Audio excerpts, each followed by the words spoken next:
Bonjour et bienvenue sur le podcast Le Yoga en vous. Je suis Bérangère, professeure de yoga à Caen et en ligne chez Béré Yoga. Ici, je vous propose des réflexions et des conseils pratiques pour intégrer le yoga à votre vie quotidienne, mieux comprendre ses bienfaits et vous reconnecter à vous-même avec bienveillance. Bonne écoute! Hello et bienvenue dans ce nouvel épisode du Yoga en vous.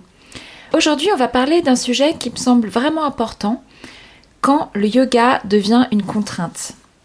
Et oui, il peut arriver que ce qui est censé nous apaiser, nous faire du bien, devienne une source de stress. Si ça t'est déjà arrivé, si ça t'arrive peut-être encore, cet épisode est pour toi. Je me souviens d'une période où je me disais « il faut que je fasse ma pratique tous les jours, sinon je vais perdre le rythme ». Et si je ne la faisais pas, je me sentais coupable. Au lieu de me détendre, j'étais en fait tendue. Et là, je me suis rendu compte que le problème n'était pas le yoga, mais la façon dont je le vivais. Donc aujourd'hui, on va explorer ensemble comment le yoga peut devenir une contrainte, comment le repérer et surtout comment y mettre fin. Alors le yoga, à la base, c'est censé nous apaiser, nous soutenir, nous aider à habiter notre corps un peu plus confortablement. Et pourtant, il arrive que cette pratique devienne lourde, pesante, parfois même oppressante. Ça commence souvent de manière très subtile, par des pensées comme « il faut que je pratique sinon je ne vais pas progresser » ou « je devrais être plus régulière » ou « les autres y arrivent mieux que moi » ou enfin, par exemple, « je n'ai pas pratiqué cette semaine, c'est vraiment pas sérieux ». Et petit à petit, le yoga glisse d'un espace de soutien vers une injonction de plus. On se fixe alors des objectifs irréalistes. Pratiquer tous les jours. Alors je dis pas que pratiquer tous les jours c'est un objectif irréaliste, mais ça peut l'être pour certaines personnes quand ça devient trop compliqué, ça devient une charge mentale. Autre exemple, faire des séances longues, complètes comme il faut. Voilà, parfois une séance longue ça nous convient pas, on a besoin de séances courtes. Ou autre exemple, ne pas interrompre le rythme quoi qu'il arrive. Et quand la réalité de la vie s'invite, la fatigue, le travail, les émotions, le manque de temps, au lieu de s'adapter à tout ça, on se juge.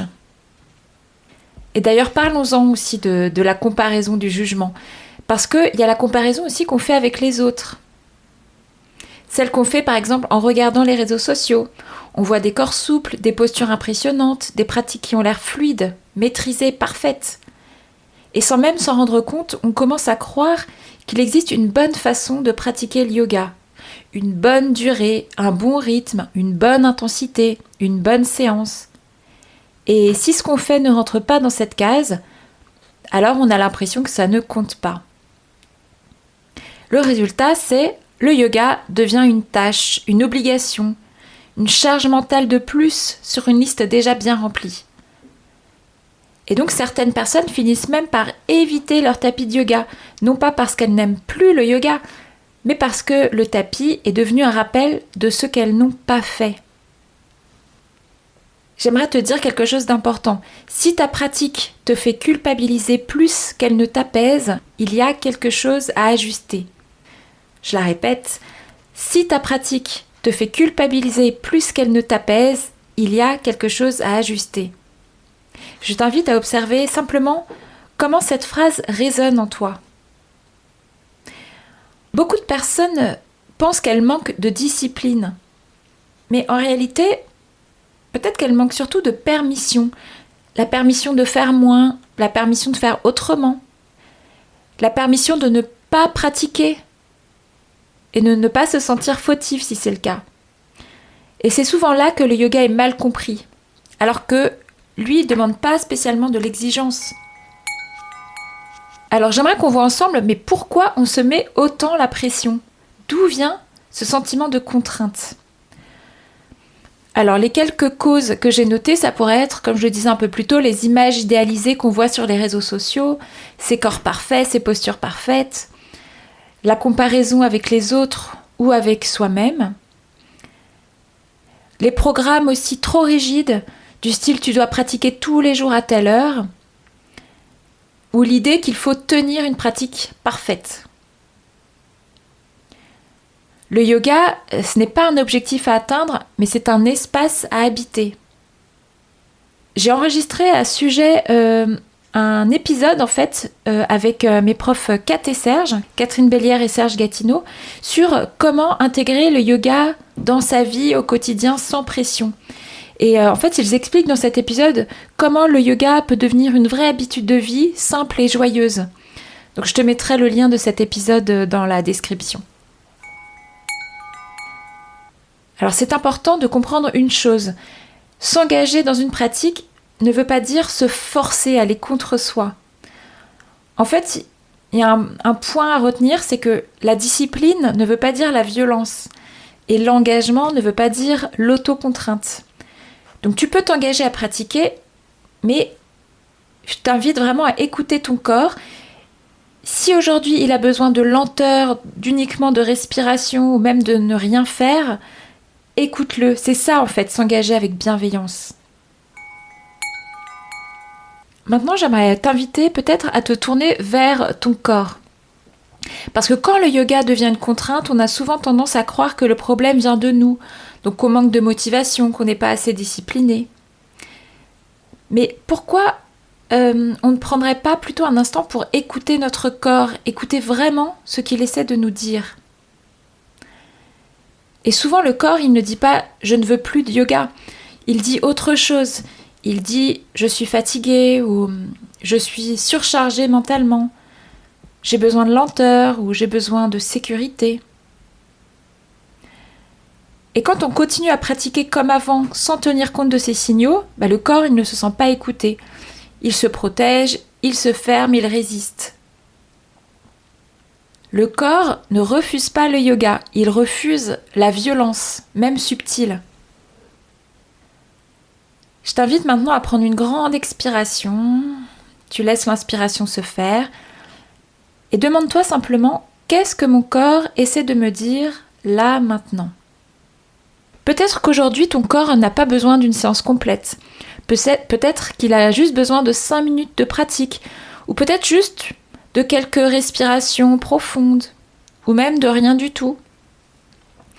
Et ça aussi, c'est une forme d'écoute et donc une forme de pratique. Après tout ce qu'on vient de dire, une question se pose naturellement. Qu'est-ce que ça veut dire au fond, pratiquer le yoga ? Parce que souvent, quand on pense pratique, on pense automatiquement à bouger, dérouler son tapis, enchaîner des postures, peut-être transpirer. Et tout ce qui ne ressemble pas à ça, on a tendance à pas le compter. Mais le yoga ne s'est jamais limité au mouvement, et heureusement. D'ailleurs, dans la tradition du yoga, aux origines du yoga, le yoga était une pratique spirituelle. Donc pratiquer, ce n'est pas forcément bouger. Pratiquer, c'est ressentir. Et même parfois, la pratique la plus juste, c'est d'écouter que ce n'est pas le moment. Donc j'aimerais te donner quelques exemples concrets pour t'aider à sortir de la contrainte. Donc peut-être déjà arrêter temporairement parce que tu es fatigué, réduire la durée de la séance, changer de format aussi, par exemple, faire des micro-mouvements ou simplement revenir au souffle, ou pratiquer de la méditation. Ça peut aussi être retirer les objectifs qui nous brident, qui nous limitent. Faire une pause, ce n'est pas abandonner, c'est prendre soin. Pratiquer, ça peut être s'asseoir quelques minutes et observer sa respiration. Pratiquer, ça peut être reconnaître qu'aujourd'hui, le corps a besoin de calme, pas de sollicitation. Et ça demande parfois plus de présence que de faire une séance complète. Redéfinir sa pratique, c'est aussi accepter que le yoga change avec nous, selon les périodes de notre vie, selon l'état de notre corps, selon notre charge mentale. Il n'y a pas une bonne pratique universelle, il y a une pratique juste, ici et maintenant. Et c'est exactement pour ça que j'aime parler de yoga au quotidien. Pas d'un yoga parfait, mais d'un yoga vivant. Un yoga qui s'adapte à la vraie vie et pas l'inverse. Et si tu as envie de redécouvrir une pratique douce mais structurée pour intégrer le yoga dans ta vie au quotidien, Je te reparlerai bientôt de mon programme Vis le yoga au quotidien qui revient fin mars. C'est une belle façon de pratiquer sans culpabiliser et à ton rythme.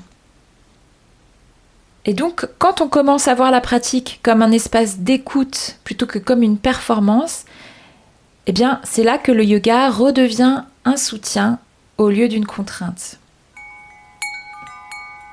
Donc, en conclusion, j'aimerais te dire que le yoga n'est pas une performance, ni une to-do list. Le yoga, c'est une relation, un dialogue avec ton corps et ton esprit. Le yoga, il redevient vivant quand il redevient libre. Quand tu cesses de te forcer, tu reviens au plaisir de ressentir. Tu reviens à la rencontre de ton corps et de ton souffle. Les 3 points principaux que j'ai développés aujourd'hui, c'est d'abord que le yoga devient une contrainte à cause d'objectifs irréalistes, d'injonctions et de comparaisons. Et puis je t'ai invité à écouter ce que ton corps essayait de te dire, la fatigue, la surcharge mentale, le besoin de sécurité. Et puis je t'invitais ensuite à redéfinir ta pratique. Pratiquer, ce n'est pas toujours bouger, c'est ressentir et parfois s'arrêter. Donc la prochaine fois que tu dérouleras ton tapis, essaie de te souvenir que tu n'as rien à prouver, tu as juste à être. Merci beaucoup d'avoir écouté cet épisode.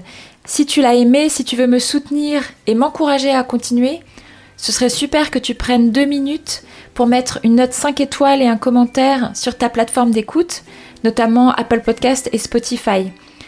D'avance, un très grand merci pour ça. Et je te dis à la semaine prochaine. Bye!